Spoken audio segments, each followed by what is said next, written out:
दोस्तों, स्वागत है आपका मेरे YouTube चैनल में। और आज हम जानेंगे कक्षा 6 के अध्याय राज्य, राजा और प्राचीन गणराज्य के बारे में। राज्य, राजा और प्राचीन गणराज्य। संकरन नाम का एक लड़का जब वो सो रहा था तब उसे नाना नानी जी की और आसपास के लोगों की आवाज सुनाई दी कि जल्दी चलो जल्दी चलो। तो जब वो उठकर देखता है तो उसके नाना नानी वगैरह वोट देने जा रहे होते और सबसे पहले देने जा रहे होते हैं कि सबसे पहले कौन मतदान केंद्र पहुंच के वोट देता है। तो उसे आश्चर्य होता है ये वोट क्या होता है। तो नाना जी से पूछता है, नाना जी जल्दबाजी में बताते हैं कि इसके द्वारा हम अपने शासक को चुन सकते हैं, जो हमारे ऊपर शासन करता है उस नेता को अपन चुन सकते हैं, उसको चुनाव कहते हैं। चुनाव के माध्यम से वोट देना कहते हैं। तो इसी के बारे में कुछ पार्ट में टॉपिक आए गए। अब कुछ लोग शासक कैसे बने, इसका पहला टॉपिक है कुछ लोग शासक कैसे बने।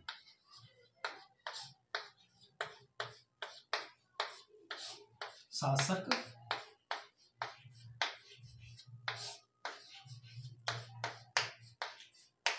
कैसे बने। जब ये वोटों की बात आ रही है तो वोटों का कार्य अभी 50 साल पहले हुआ, जबकि शासन तो इससे पहले भी चलता आ रहा था। जिस शासन के बारे में अपन 2-3 अध्यायों में पहले पढ़ चुके हैं वो जनपद का शासन। उससे पहले राजा लगभग 3,000 साल पहले, लगभग 3,000 वर्ष पहले राजाओं में कुछ परिवर्तन आया। राज प्रणाली राजाओं में परिवर्तन आया कि राजा कैसे बनेगा, उसमें कुछ बदलाव हुआ कि शासक किस प्रकार चुना जाएगा। इसके लिए कुछ यज्ञ किए जाने लगे जिसका नाम था अश्वमेध यज्ञ। और यह यज्ञ बड़े लोगों द्वारा किए जाने लगे, बड़े बड़े स्तर पर किए जाने लगे। इसको कराने का जो कार्य करते थे वो थे पुरोहित। इसको कराने का जो कार्य करते थे वो थे पुरोहित। अश्वमेध यज्ञ शक्तिशाली लोगों के द्वारा ही करने संभव हो पाते थे। जो शक्तिशाली है वही अश्वमेध यज्ञ कर पाता। इसमें एक राजा को किसी बाग की खाल के आसन पर या राज सिंहासन पर बिठा दिया जाता था और राजपुरोहित यज्ञ में आहुतियां देता था। और उसके आसपास जो भी राजा थे वो इस यज्ञ में उसके लिए उपहार लाते थे राजा के लिए। और उसके अलावा जब ये अश्वमेध यज्ञ होता है तो इसमें एक घोड़ा छोड़ा जाता जो दूर प्रदेशों में जाता था। और जिस प्रदेश में उसका विरोध नहीं हुआ, यानी कि उस राजा ने या उस क्षेत्र के मालिक ने उसका राज्य मान लिया है कि उसका अधिकार मान लिया है कि वो इससे कमजोर है या फिर वो इससे संधि करना चाहता है, ये मान लेते थे कि हम आपसे, सामने वाले जो राजा है अश्वमेध यज्ञ करने वाला, उसके सामने अधीनता स्वीकार कर लेते थे। पर जो इसका विरोध करता था उससे राजा लड़ाई या युद्ध करता था। उससे राजा लड़ाई या युद्ध करता था। इसके अलावा जब ये यज्ञ होता था, इसके अलावा जो ये अश्वमेध कराने वाले राजा होते थे वगैरह होते थे, इनके अलावा कुछ राजा के बेटे भी और उनके संबंधी वगैरह, बेटे बेटी संबंधी वगैरह भी कुछ विशेष यज्ञ करवाने लगे, अनुष्ठान करवाने लगे, वो भी पुरोहितों के द्वारा करवाने लगे। इसके माध्यम से ये समझते हैं कि उस टाइम शासन प्रणाली में कुछ बदलाव हो गए। शासन प्रणाली में कुछ बदलाव हो गए। पहले जनता के द्वारा चुना जाता था, जनता के द्वारा, बहुसंख्यक बैठकों के द्वारा प्रतिनिधि एक चुना जाता था, यानी कि सभा बैठी उसके द्वारा प्रतिनिधि को चुना। लेकिन लगभग 3,000 वर्ष बाद में अश्वमेध यज्ञ करके कुछ शक्तिशाली बड़े लोग अपने अपने आप को राजा घोषित करने लगे। राजा घोषित करने लगे यानी कि राजा के बाद उसका बेटा ही राजा बनता है, वैसी प्रणाली आने लगी, यानी वंशानुगत प्रणाली जिसमें राजा के बाद उसका बेटा ही राजा बनता था। तो यज्ञ जो ये सारे जो राजा के यज्ञ होते थे उसमें जो बैठे राजा थे जो इसके लिए उपहार लाते, उनका कार्य केवल इतना था कि वो इनके जो यज्ञ हो रहे थे उसको केवल देखते थे, और उनका राजा का एक सारथी होता था जो उसके साथ ही रहता था, राजा का रथ चलाता था। तो युद्ध के बारे में पूरा बखान उसने, राजा ने कैसे युद्ध लड़ा, किस प्रकार लड़ा, उसकी चीजों का बखान करता रहता था। ये यज्ञ कराने का कार्य जो करते थे वो पुरोहित थे। ये यज्ञ कराने का जो कार्य करते थे उन्हें पुरोहित और कभी कभार ब्राह्मण भी कहा गया, कभी कभार ब्राह्मण भी कहा गया। यह लोग शूद्रों को यज्ञ में आने की अनुमति प्रदान नहीं करते। शूद्र को यज्ञ में आने की अनुमति नहीं थी और सारे अनुष्ठानों में भाग लेने की अनुमति नहीं थी। अब अगला टॉपिक है वर्ण।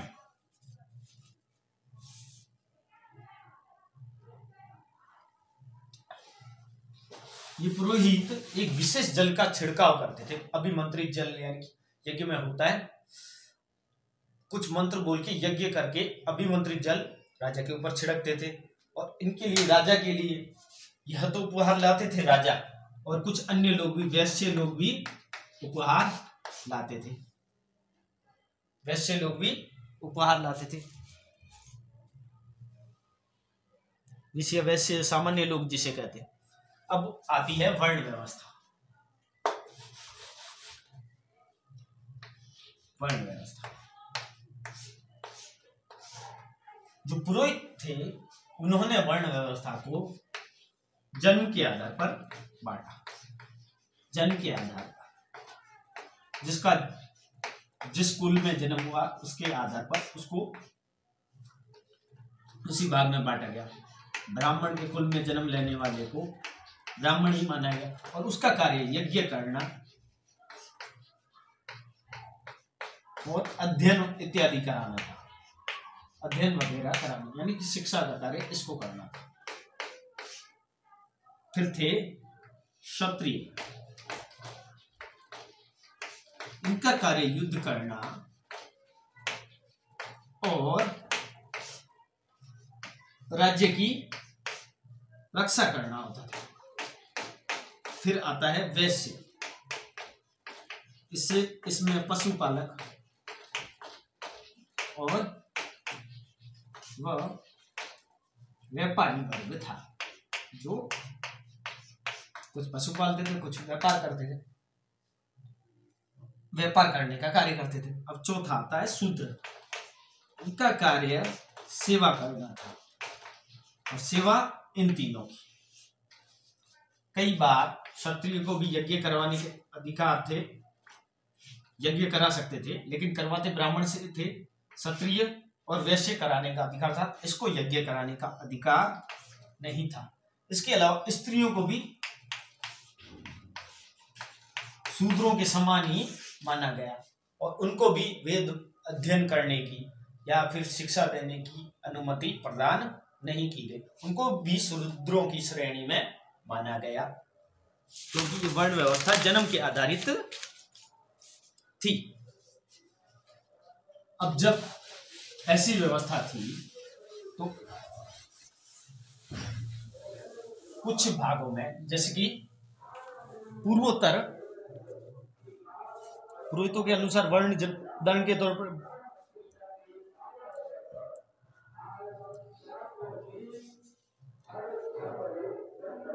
पूर्वोत्तर क्षेत्र थे, उपमहाद्वीप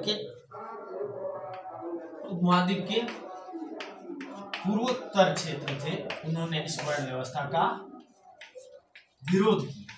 पूर्वोत्तर क्षेत्र, पूर्वोत्तर उपमहाद्वीप के पूर्वोत्तर ने इनका विरोध किया कि यह व्यवस्था जन्म के आधारित नहीं होनी चाहिए।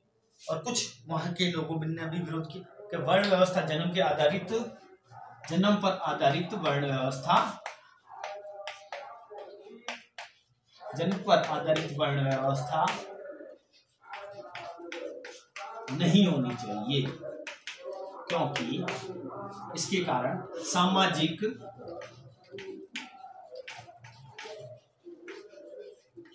असमानता का माहौल उत्पन्न होगा। सामाजिक असमानता यानी कि जब वर्ण व्यवस्था आधारित थी तो शूद्रों का शोषण भी होने लगा, और कई बार इसका खामियाजा एक वर्ण को नहीं, ये चारों वर्णों को भोगना पड़ता था। कई बार कोई ब्राह्मण युद्ध में या फिर व्यापार में होशियार था, तो उसको तो वर्ण व्यवस्था के आधारित ही वही करवाना पड़ता था जो उसको कार्य दिया गया। कई बार क्षत्रिय ब्राह्मण से उन्नत किस्म के थे, कई बार वैश्य क्षत्रिय ब्राह्मण से उन्नत किस्म के थे। तो हर व्यक्ति का आधार यह मानकर करना कि वर्ण व्यवस्था जन्म पर आधारित सही नहीं माना गया था, पर कुछ व्यवस्था ऐसी थी जिसको पुरोहितों ने इनको जन्म के आधारित पर माना गया। यह किताब के आधार पर कहा जा रहा है कि वर्ण व्यवस्था ऐसी थी।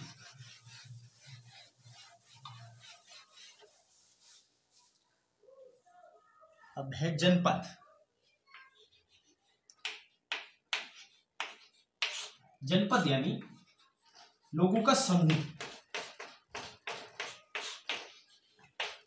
इस लोगों के समूह पर जो शासन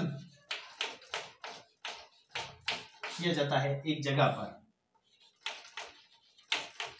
लोगों के बसने का समूह या लोगों के रहने के समूह के ऊपर, एक जगह के ऊपर जो शासन करता था वो जनपद कहा गया। जैसे कि जनपद लोगों के बसने की जगह, जनपद का शाब्दिक लोगों के बसने की जगह, लोगों का समूह के बसने की एक जगह जहां पर लोग बसते थे, बसने की एक जगह, बसने की लोगों की जगह। जन यानी लोगों की बसने की जगह। पुरातत्वविदों ने कुछ बस्तियों की खुदाई की है जिनमें उन्हें कुछ पुरातात्विक चीजें मिली है, जैसे कि दिल्ली का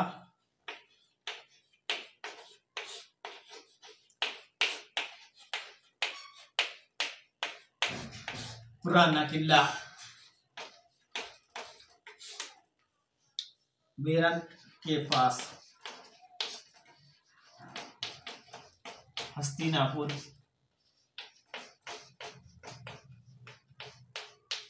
खुदाई के माध्यम से उन्हें इन चीजों के बारे में जानकारी मिली है। और एटा के पास अतरंजी खेड़ा, एटा के पास अतरंजी खेड़ा नामक प्रमुख स्थान इन्हें देखने को मिले। इस जिसके आधार पर ये मानते थे कि वहां पर वैसी व्यवस्था थी जनपदों वाली।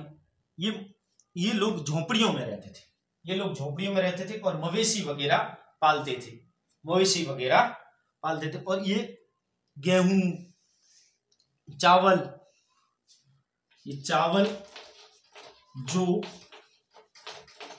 गेहूं, धान,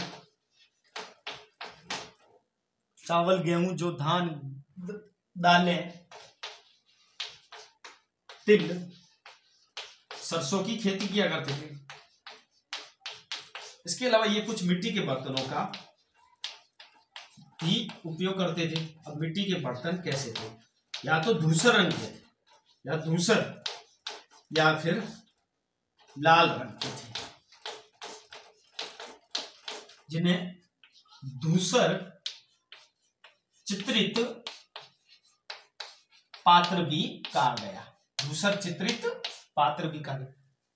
इस नाम के आधारित पर समझते हैं कि धूसर चित्रित पात्र यानी कि उनके ऊपर कुछ चित्र बनाए हुए होंगे, वैसे पात्र। अब धूसर चित्रित पात्र, इन पर विशेष चित्रकारी की होती थी। कुछ पर सरल रेखा और कुछ पर ज्यामिति आकृति बनाई। कुछ पर सरल रेखा, कुछ पर ज्यामितीय आकृति बनाई गई होती थी।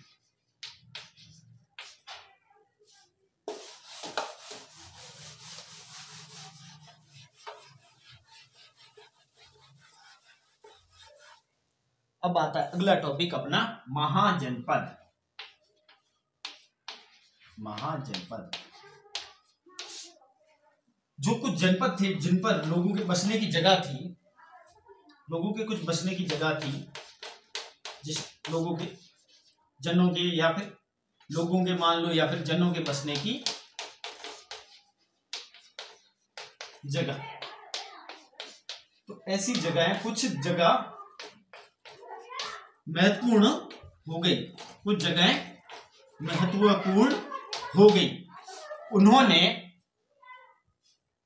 अपना विस्तार, प्रभाव, शक्ति सब कुछ बढ़ाने का कार्य किया। शक्ति, विस्तार, प्रभाव बढ़ाने का कार्य किया।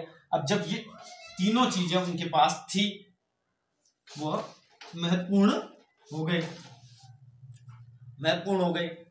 और उन्होंने लोगों के बसने के लिए एक जगह, व्यवस्थित जगह बसाई। उसके आसपास या फिर लकड़ियों से या फिर पत्थरों, ईंटों वगैरह की सहायता से एक दीवारें खड़ी की, जिससे उस क्षेत्र पर आक्रमण होने की संभावना न के बराबर हो और उस जगह पर नियंत्रण भी रखा जा सके। कुछ जनों ने ये दीवारें अपनी प्रसिद्धि या युद्ध में विजय के उपलक्ष्य में या अपनी प्रसिद्धि बताने के लिए भी कि मेरी समृद्धि का प्रतीक है। इस कारण उनका इनके ऊपर नियंत्रण बहुत आसानी से हो गया। इनका नियंत्रण आसानी से हो गया और लोग इनकी बात भी मानने लगे और इनके ऊपर कंट्रोल होने लगा।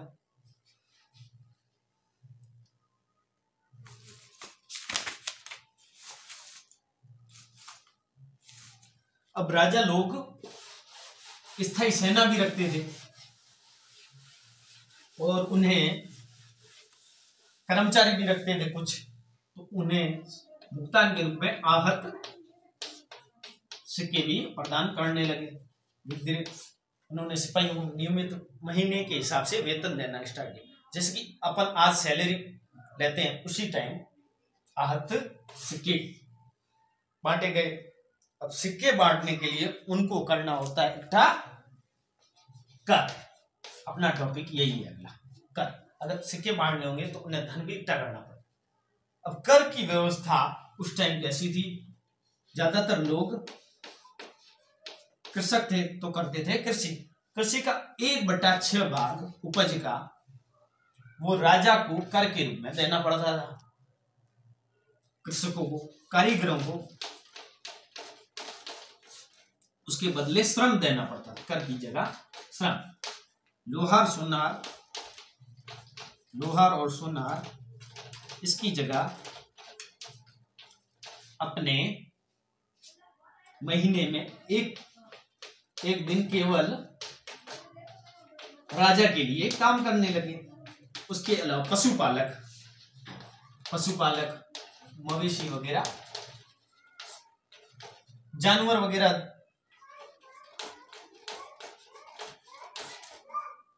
वगैरह रखने लगे।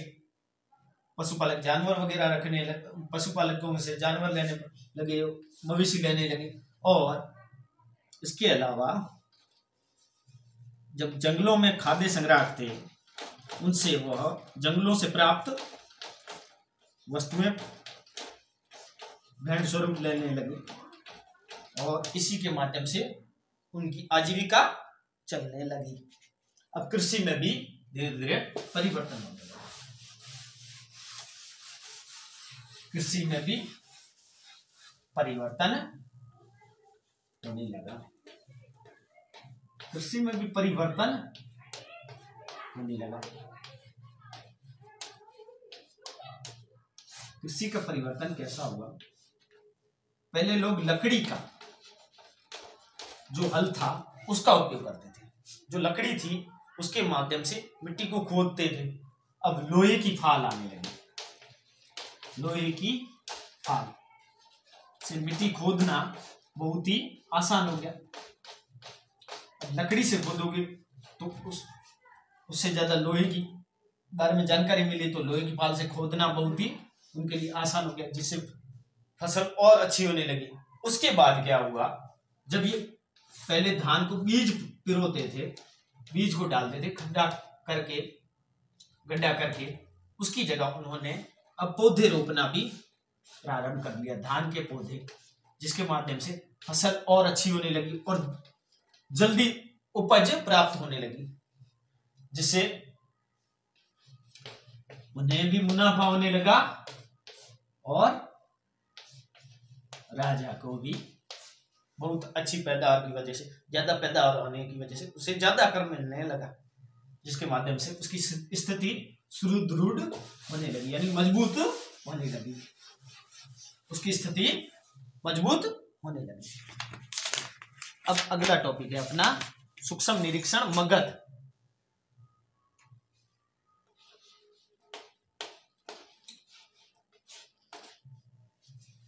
समय के साथ में यह मगध बहुत पावरफुल, बहुत शक्तिशाली महाजनपद बन गया। इसका मुख्य कारण यहां पर गंगा, वो सोन जैसी नदियां थी। सोन जैसी नदियां होने से यहाँ की जमीन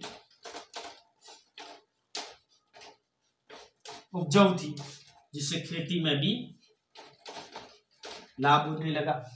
खेती का लाभ हो रहा था, एक क्योंकि पानी की प्रचुर मात्रा में पानी था। एक तो पानी का फायदा उनको, दूसरे यहाँ पर जंगल भी बहुत थे, जिसके कारण उन्हें जानवर आसानी से उपलब्ध होते थे। और पानी का तो था ही, पानी के जहाज से भी व्यापार करते थे और जानवरों के माध्यम से भी उन्होंने यातायात का कार्य भी प्रारंभ किया। उसके अलावा उन्होंने वहां के हाथियों वगैरह को पकड़ना स्टार्ट किया और उनको सेना में प्रशिक्षित करके रखने लगे, जिससे इनको लाभ ही लाभ होने लगा और यह बहुत ही पावरफुल शक्तिशाली राज्य बन गया। इसमें दो राजा मेन हुए, एक अजातशत्रु और दूसरा है बिंबिसार। बिंबिसार ये अजातशत्रु के पिता थे और यह इनका पुत्र था।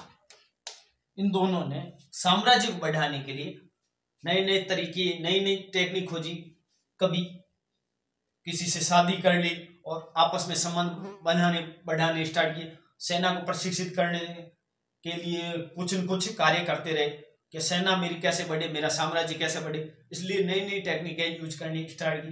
बेटी का आपस में संबंध वगैरह, किसी न किसी का आपस में मेल जोल करने लगे, संधियां करने लगे, जिससे इनके साम्राज्य का विस्तार बढ़ता गया। इसमें एक और राजा हुआ जिसका नाम है महापद्मनंद।